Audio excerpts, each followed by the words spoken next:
योगेन चित्तस्य पदेन वाचा मलं शरीरस्य च वैद्यकेन योपाकरोत्तमप्रवरं मुनीनां पतञ्जलिं प्राञ्जलिरानतोऽस्मि।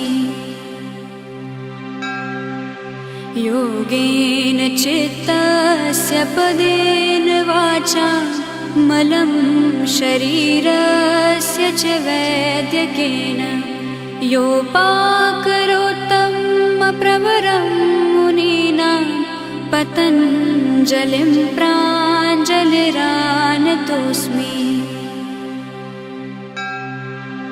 योगेन चित्तस्य पदेन वाचा मलं शरीरस्य च